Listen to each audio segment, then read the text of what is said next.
de la fracción del Partido Acción Nacional. Muchas gracias, senadora subsecretario. Bienvenido. Siempre he creído que es muy importante el intercambio entre poderes, sobre todo cuando tiene un impacto en la vida de los ciudadanos, las decisiones que se van a tomar.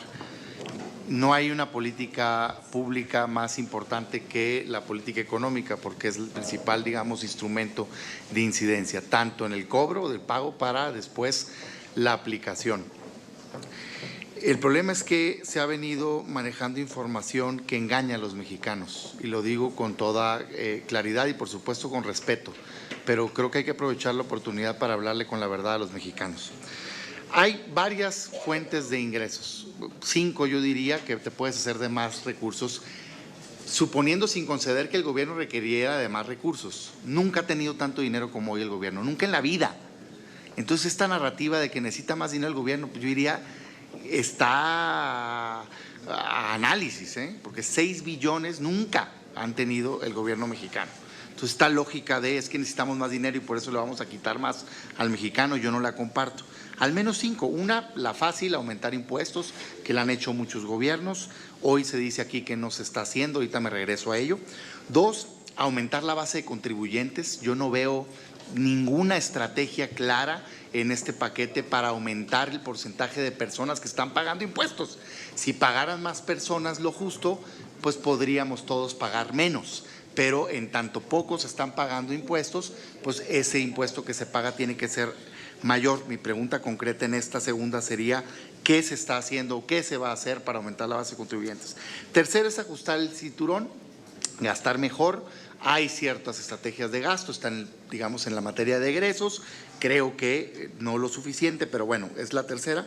Y cuarta y quinta, entro ya a temas en que le quiero preguntar. La cuarta es bajar impuestos.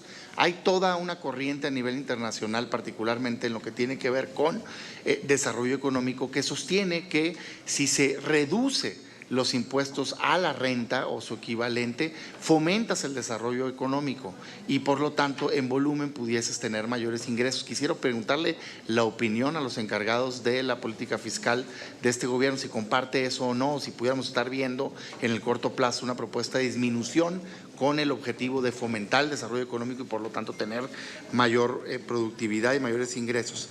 La quinta tiene que ver con la deuda, subsecretario. Empiezo con mis preguntas concretas. Yo escucho reiteradamente que no se está aumentando la deuda. Sin embargo, yo no sé si mis ojos me mienten, pero leo en la página 9 de la Ley de Ingresos 584,000 millones de pesos de nueva deuda para este país. Un balance de 532,000 internos más 100,000 externo, o sea 5,300 millones de dólares, pues ya van en 630,000, después 11,000 millones de dólares a Pemex y luego casi 10,000 a CFE. Si no me fallan mis matemáticas, es casi 1 billón de pesos de deuda. Entonces mi pregunta concreta es, ¿nos puede decir a los mexicanos con cuánto se está autorizando de deuda pública para el 2020 en esta nueva ley de ingresos, en el cálculo? Segunda pregunta. O continúo con mis preguntas. Se dice, decía ahorita que regresaba el aumento de impuestos, que no se aumentan impuestos.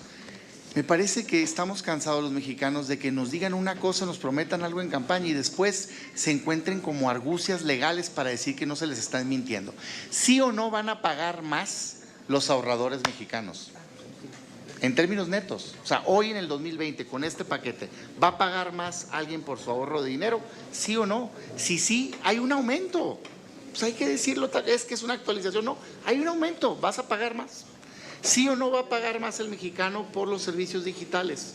Son preguntas muy, muy concretas. ¿Sí o no van a pagar más los agricultores por derechos de agua? Y yo en eso me quiero regresar.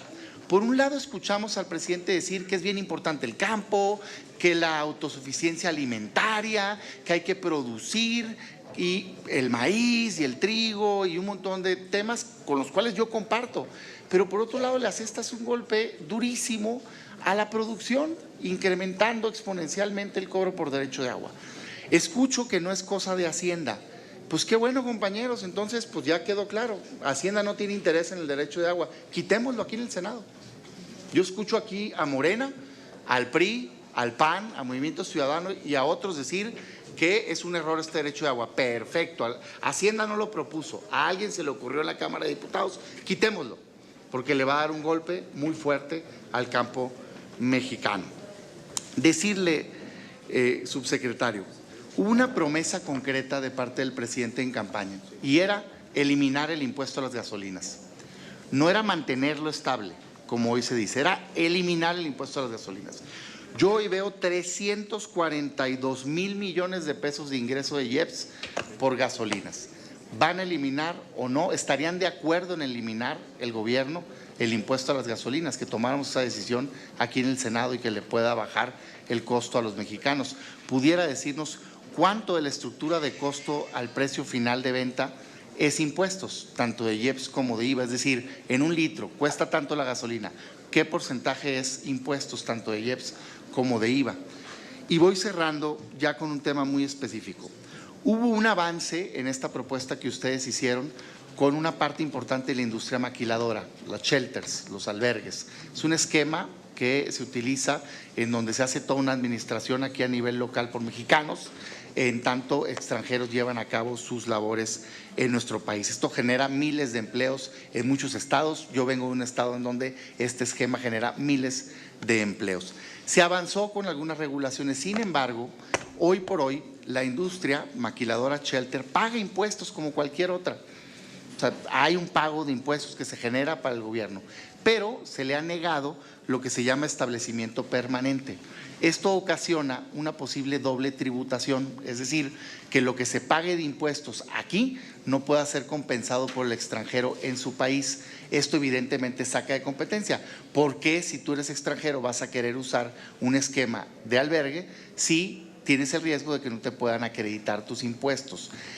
Ha habido voluntad de Hacienda, hubo voluntad en Cámara de Diputados de avanzar en algunas modificaciones, pero esta por algún motivo la han dejado fuera. ¿Estaría de acuerdo la Secretaría de Hacienda en que pudiéramos otorgarle la calidad de establecimiento permanente a la industria albergue bajo la lógica de que pagan impuestos en nuestro país?